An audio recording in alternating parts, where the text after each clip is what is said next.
who are the Rams' 3 biggest trade assets, and will they be dealt before the season? And Sean McVay gives a behind-the-scenes look at the Rams' 2025 draft. You won't want to miss what he had to say about each and every draft pick and what went into the process. Extremely interesting, a must-see for Rams fans, and also, it's AD's B-Day. That's coming up next on Locked On Rams.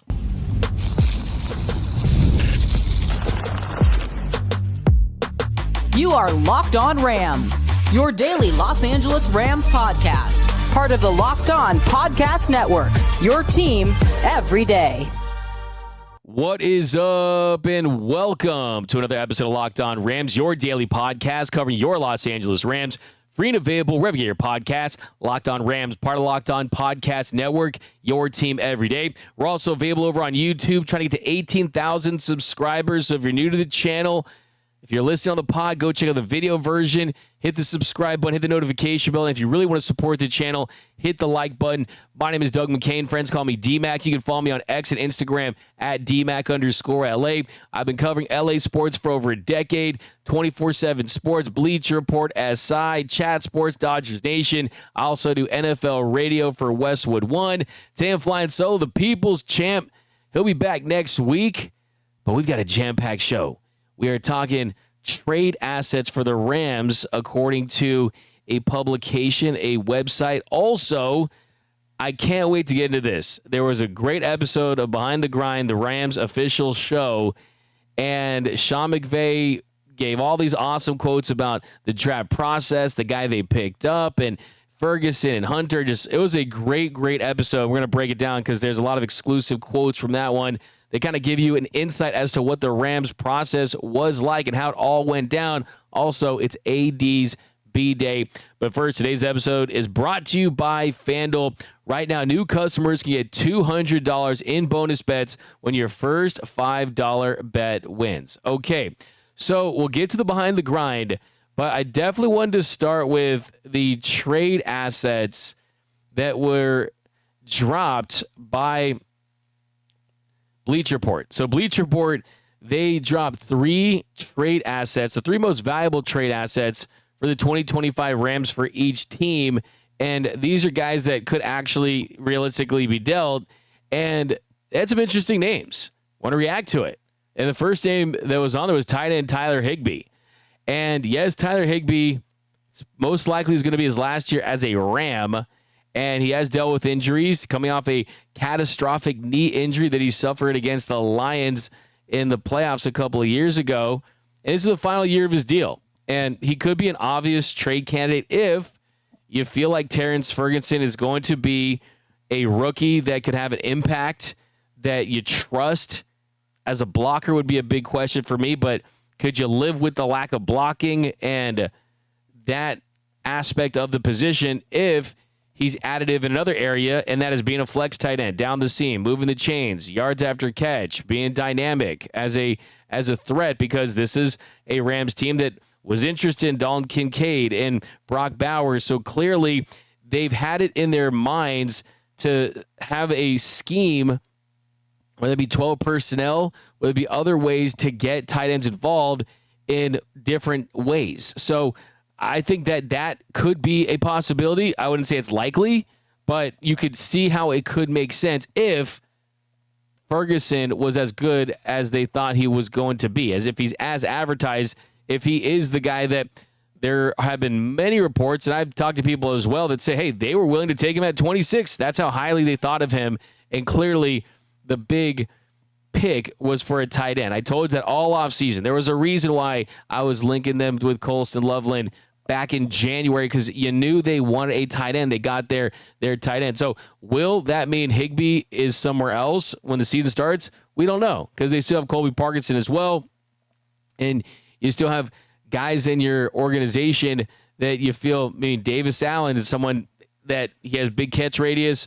Probably is not going to be the guy in the future, but they definitely need some more from that position. There's no doubt about it. Now, this one, I am picking up the phone and I'm cutting the cord and I'm slamming the phone shut and I'm breaking it, right? I'm not saying I'm going to pick up the phone and throw it out of the window, but this would be a major no-no. They have Kyren Williams as a valuable trade asset. So first of all, this is a compliment because it tells you how good he is.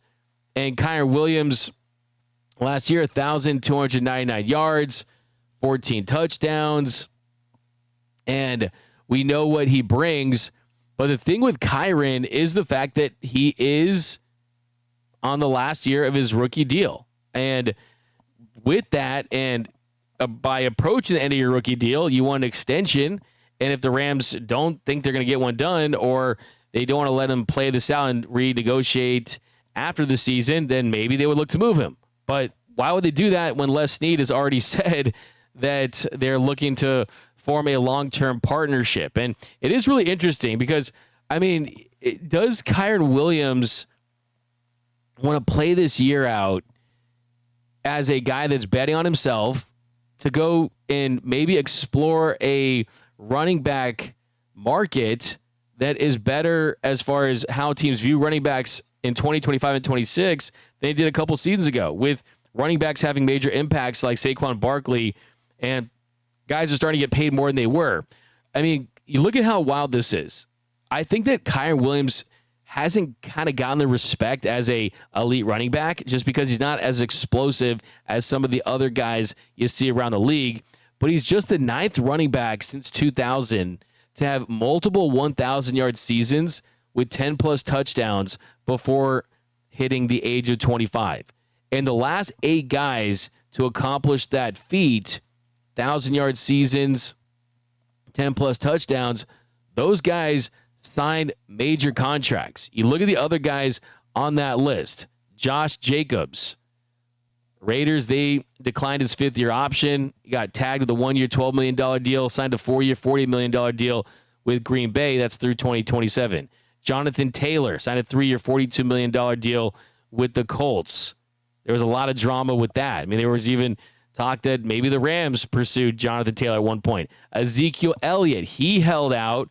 He ultimately signed a 6-year, $90 million deal, $50 million guaranteed. The Cowboys cut him in 2023. Todd Gurley, we know this. 4-year, $60 million extension, $45 million guaranteed through 2023. Was the highest paid running back. He was cut in 2020. Devontae Freeman, Adrian Peterson signed a 7-year, $96 million. LaDainian Tomlinson and Clint Portis. Look at those names that Kyren Williams is bunched in with. And that kind of makes me think that his agent has to clearly know that information and what that means. And yes, Kyren Williams has fumbled a good amount, but he has been a great running back for this team. He's had some injuries. I mean, the positives way outweigh the negatives with Kyren Williams. There's no doubt about that. I mean, constantly fumbled in the division round, had a flashback of that. But really, I trust this guy, and I trust that he knows what's important in this offense as far as being a block for Matthew Stafford, too. So it does make you wonder. I mean, I don't think the Rams would consider trading him because, Blake Corum in a all-in year, Hunter in an all-in year. No, I mean, he's going to start the season with the Rams, whether or not they get a contract done or not. But this war is kind of just letting you know he is very valuable. And when you have a player that's that valuable, you need to try to see what it takes to get him locked up for your own case. So that is kind of where I'm at with Kyren Williams. I would extend him. I would, just because I think he's important to this team, and I think you got a 2-year window with Stafford at the very least, and Kyren could be a big part of that. Would you want to break the bank on him after what happened with Gurley? I would say the answer to that is emphatically no. But the system they have with him, I think he makes a ton of sense, and I would hate to see him playing for another team, but he is also on that list. And then how about Cameron Curl? So Curl, he really, really impressed me last season. He was a former 7th-round pick out of Arkansas, but he was so good with the Rams in his opportunities last year. 79 combined tackles, 9 pass breakups. He even punched into the end zone on a 33-yard fumble return for a touchdown. But I will say, Jalen McCullough, he did have some moments his rookie year, had 4 interceptions, a touchdown. Is Curl just because of the emergence of McCullough more expendable? That's kind of a question that you would have to ask and kind of see how he fits into your scheme moving forward. But really, I think it comes down to the Rams roster and kind of where is that right now. I mean, how it looks early on and how things play out as far as contracts with each individual guy. I mean, I don't think there's any chance that Higbee's back after next season. Hopefully Kyren signs a new deal, and then Curl, kind of a deeper cut one that you can kind of live with, but still he was extremely valuable to this team. But that is the three most valuable, quote-unquote, trade assets they would have on guys that could realistically, at least there's a more than 0% chance that they would consider it based on just circumstances like, hey, if Kyren's saying, oh, I want to be the highest paid running back in the league, and the Rams are like, nope, you're not going to be that, then okay, fine. And I mean, is there a holdout from him? I don't think so, but it could get complicated for sure with those two groups. But coming up next, behind the grind with the Sean McVay and the Rams on their 2025 draft class, some awesome quotes, some behind-the-scenes stuff that really give you an idea about the Rams' approach during this draft. And I know they feel like they crushed it, and that's the most important thing to me. That's coming up next on Locked On Rams. And a reminder that today's episode of Locked On Rams brought to you by our friends over at FanDuel. The NBA playoffs are in full swing, and every night delivers highlight-worthy performances, major momentum shifts, and can't-miss moments. Whether it's a game-winning shot or a breakout player, there's never been a better time to get in on the action. FanDuel makes it easy to stay in the game before tip-off and live with player props, performance trends, and same-game parlays. Fans have more ways than ever to play smart and win big. And tonight, Game 2 of the Eastern Conference Finals between the Knicks and the Pacers. Game 1 was an instant classic. The Knicks blow a 9-point lead with 2 minutes to play. They were up 14, up 17 in the fourth quarter. Pacers come back. Halliburton hits the game-tying shot, does the choke sign. Pacers, the yes sirs, they win in overtime. And the prop bets tonight, you got Jalen Brunson, 35-plus points. Karl-Anthony Towns, 12-plus rebounds. Tyrese Halliburton, 12-plus assists. Aaron Nesmith, 3-plus made threes at a 39-15, a plus 39-15. Pacers, 6-point underdogs at MSG tonight. That is what I will be watching, of course, along with Dodgers and Mets, and probably watch some Aaron Donald highlights because today is his birthday. So if you're new to FanDuel, it's the perfect time to sign up. Head to FanDuel.com and place your first $5 bet. If it wins, you'll get $200 in bonus bets. Make every moment more with FanDuel, official sports betting partner of the NBA. And we are off and running here on Locked On Rams. Thank you for making Locked On Rams your first listen every single weekday. Free and available wherever you get your podcast. Locked On Rams, part of Locked On Podcast Network, your team every day. Want to give a special shout out to those everyday listeners out there watching and listening to every single episode of Locked On Rams. Cannot thank you enough. Appreciate the new viewers, the new subscribers, the new listeners. And now's the time to join the Ramley. Join that Everyday Listeners Club. The season is fast approaching. I mean, this week we're 16 weeks away. We are getting closer and closer. I feel football in the air. So join the Everyday Listeners Club, and then you won't miss a thing about your Los Angeles Rams. Okay, here in our second segment, the latest episode of Behind the Grind, which is the Rams' official show, really. It's kind of like their version of Hard Knocks, but it's just an awesome show, well put together. They actually featured drops from this show on Behind the Grind. So you're talking to someone who is a star on Behind the Grind, right? Of course, I'm only joking, but they have featured our audio on that show, which is really cool. So shout out to them.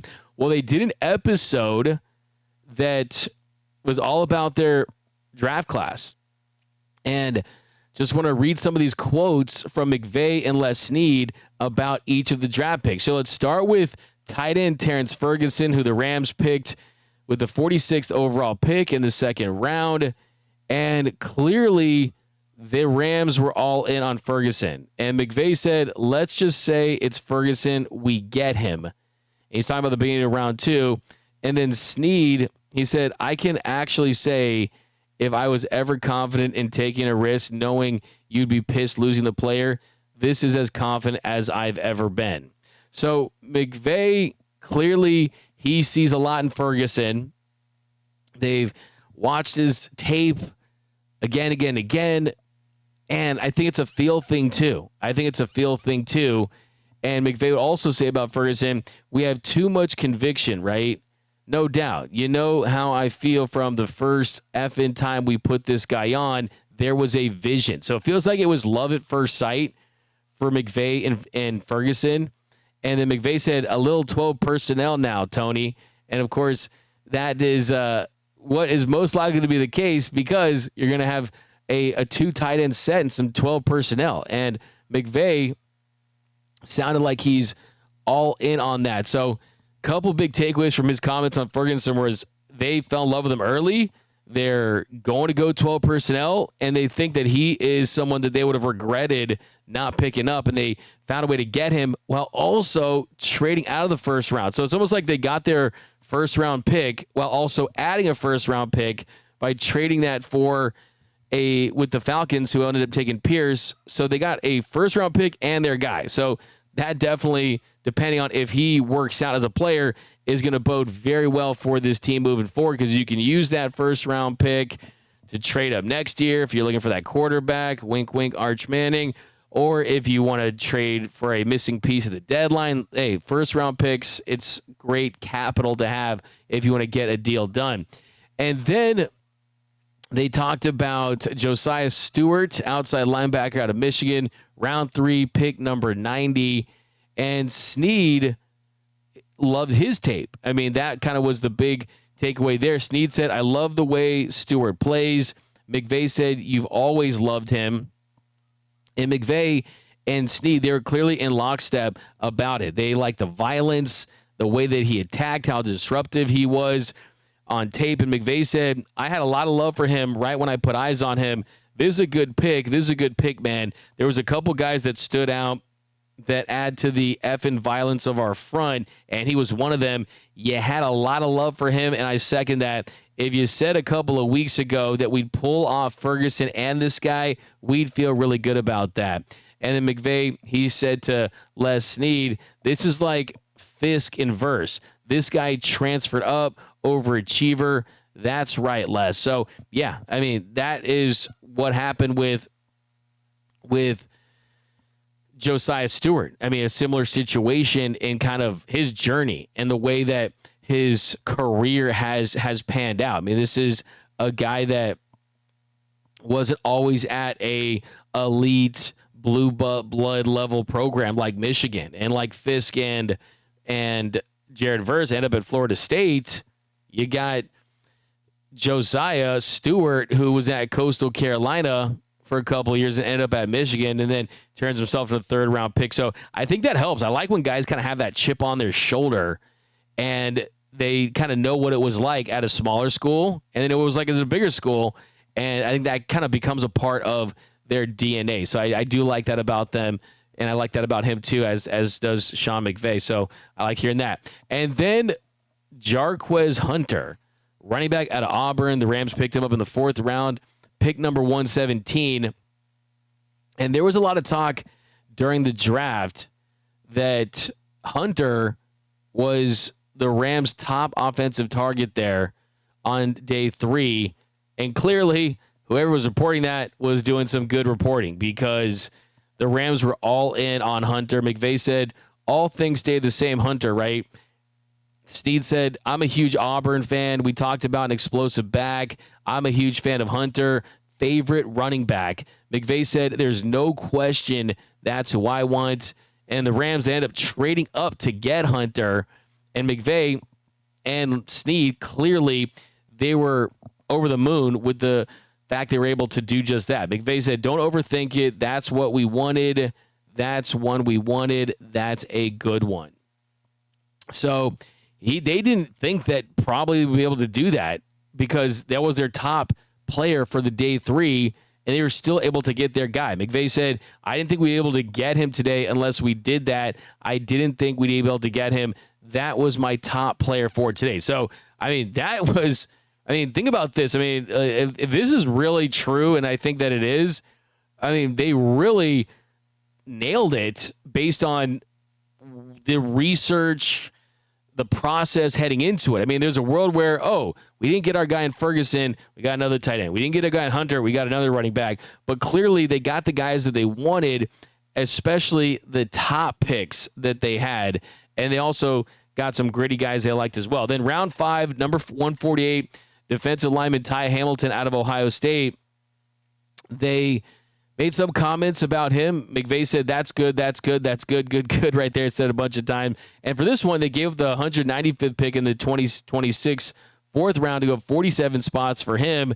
So anytime you move up, you're there. And Sneed said, oh, man, let's go. So they felt like, okay, there's another guy that we're surprised that we have the opportunity to trade up to go and get. So another example. And then round 5, this is a guy I'm very excited about. I'm extremely excited about this guy. I think that this could be the gem in this draft. And I continue to buy more stock in this dude after all the highlights and breakdowns I've watched of his game. And that's round 5, number 172, linebacker Chris Paul Jr. out of Ole Miss. So the Rams, they were waiting to make their pick, and they started watching film on Chris Paul Jr. They knew that, hey, we need to add to that position. We need to bolster the inside linebacker spot. And they also wanted an infusion of athleticism. And that was what really stood out to them. McVay mentioned that he's aggressive. He attacks the ball. He makes plays. McVay said, I like his movement. I like his trigger. He plays faster. I just see a more urgent athlete. Sneed said he's a smoother guy. McVay said, like when he sees it, he can go at it differently. And that's the truth, man. You can study all the film you want. You can do all the prep you want, but some dudes are just built different. It's dem genetics, right? It's the DNA. Some guys are just faster, quicker. They're just born to do this. And Chris Paul Jr. certainly has that. And then when they did make the pick, McVay, he was juiced as he always is. I almost felt like he was as pumped for this pick as the previous 5 picks before him in this draft. McVay said, that's a good effing pick, man. That is 5 good players we pulled off, man. That's awesome. I like that. That's really good. Try to do my best, Sean McVay there. But then round 7, there's another guy. We'll do some more segments and possibly episodes on him, and that is Konata Mumfield out of Pittsburgh. They got him in the 7th round, pick number 242. We talked about him yesterday. McVay said that as far as kind of where he's at in the 7th round, said he's the best receiver that's not close. He makes some impressive adjustments too now. He can change his route tempo. This is impressive. I like the way he's wired for sure. Mumfield, he seems like a good pick in the 7th. So that's a name to familiarize yourself with. Could be a diamond in the rough. Could be a little hidden gem there. We talked about how his precise route running is his calling card. Not a big dude, 5'10", but runs great routes. And that's what translates in the National Football League, is to be able to get in and out of your breaks and make those routes, and he has the potential to do that. So I'm excited about him. Really, I kind of want to get the early returns on him for that. So, yeah, they got 6 players. They felt like they got exactly what they wanted, and they got their top guys, really, and they filled those positions of need. And McVay, to kind of wrap it up, he said, you talk about using exactly the picks for what we said while still acknowledging the best players on our board. You go D-line, inside linebacker, then you go offensive skill, running back, tight end, receiver. That's exactly how we said we wanted to play this. So don't you just love when a plan plays out? When you execute on a plan, there's nothing better. You check off a box, you cross it off a list, and it just feels satisfying. And the truth is, these are lottery picks. These are scratch-offs. These are quick picks, man. You don't know how these guys are going to fare, but I think that they follow their process, and their process has worked the last couple of seasons. So that's why I don't think I'm blowing smoke up the Rams to say that, hey, I'm excited to see what these guys can do, because they've had the Midas touch the last couple of seasons, and I expect more of the same in this class. But coming up next, Aaron Donald's birthday. Talk some AD on Locked On Rams. And welcome back to Locked On Rams. Thank you for making Locked On Rams your first listen every single weekday. Free and available wherever you get your podcast. Locked On Rams, part of Locked On Podcast Network, your team every day. Okay, so a birthday shout out to Aaron Donald. Aaron Donald, born on this day back in 1981. He turns 34 years of age today. And yes, I've accepted he'll never be back. He's not unretiring. 80 come back. Any kind of fool could see there was something. Okay, I'm not going to sing that song by Player from 1977. But what I'm going to do is give you my top 5 favorite plays, favorite moments from Aaron Donald's career. Some good honorable mentions, of course. Talking about 2014, wins Defensive Rookie of the Year. 2015, first AP first team All-Pro of what would be a 10-time Pro Bowl career. All-Pros and Defensive Players of the Years. Kind of started then. June 2022, became the NFL's highest paid non-quarterback. 2017, 2018, back-to-back Defensive Players of the Year. I mean, this is a guy who was number 1 on NFL's top 100 list back in 2018. But for number 5, his 3 sacks against the Cardinals in 2021, Week 14. You get attack Kyler Murray, just vicious, double teams, triple teams. It does not matter. He's getting to the QB. I think that kind of set the tone in that late season stretch, showing what was going to come. There's going to be a special rest of the year. And then at 4, how about those 4 sacks against the 49ers in 2018? I got in 2018 to get 4 sacks against San Francisco. It was the 9th time he had a multi-sack game, and he finished with 20 regular season games in his career where he had 2 or more sacks, and that's out of 154 games. So for a guy that was getting triple team more than anyone on the planet, 4 sacks against the 49ers. And I love when Aaron Donald said, I hated those guys. I mean, I love that. He literally said, I hated those guys. He's such a Ram dude, and he understands it, and I just love that. And then how about number 3, when he clinched the NFL record for D tackles for franchises for his single season sack record. So it was his 3rd and final sack against the Cardinals against Josh Rosen. Shout out to the Bruin. A clap. He's actually at Penn. He's in grad school now. He's retired from the NFL. It was Week 16 of 2018, and that put him right at the top of the Rams list for career sacks. And he broke the single season record for his position of 18, which he passed Keith Millard back in 1989. So to get that kind of notoriety, right? I mean, this is someone that wasn't kind of like a Michael Strahan trying to chase kind of records like that, but to kind of have it come naturally without, that Brett Favre taking a sack or anything like that. I mean, that's not what Donald was about as a player, but to see him kind of have a moment like that, I thought was special. And then you can guess the next 2. Next 2 are easy. Game clinching, that pressure in the NFC Championship game. I want my ring. And that was the precursor to the Super Bowl. Super Bowl 56. The Bengals had one last hope of it. Sean McVay on the sideline saying, hey, we know AD's going to make a play. We know he's going to make a play. Of course, Donald, he causes the pressure to Joe Burrow. Tries to fling it to P. Ryan. Nothing doing. And then Aaron Donald, he finally gets his ring.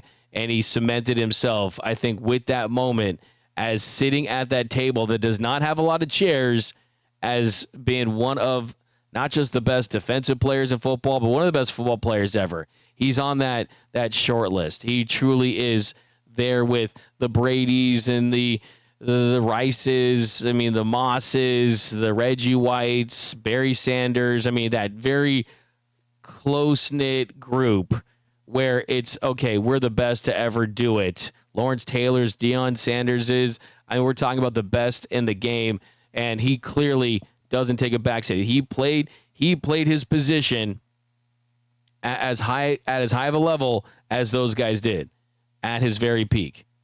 And yeah, I just love the fact they got the Super Bowl. And honestly, I kind of love the fact that, I was talking to Clayton Kershaw a couple days ago in the Dodgers clubhouse, and I don't want to be like, hey, Kersh, man, I wore your jersey, in high school and in middle school, whatever.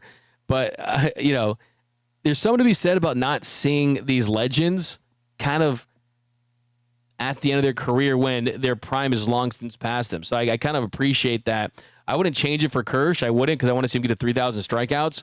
But I think that it played out nicely for Aaron Donald because of kind of the punishment that he took throughout his career. But that's going to do it for this episode of Locked On Rams. My name is Doug McCain. You can follow me on X and Instagram at DMAC_LA.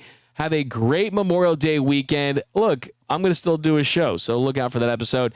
And enjoy your weekend. Summer is here, baby. Rams football is on the way. Let's go. Until next time, whose house? It's Locked On Rams house.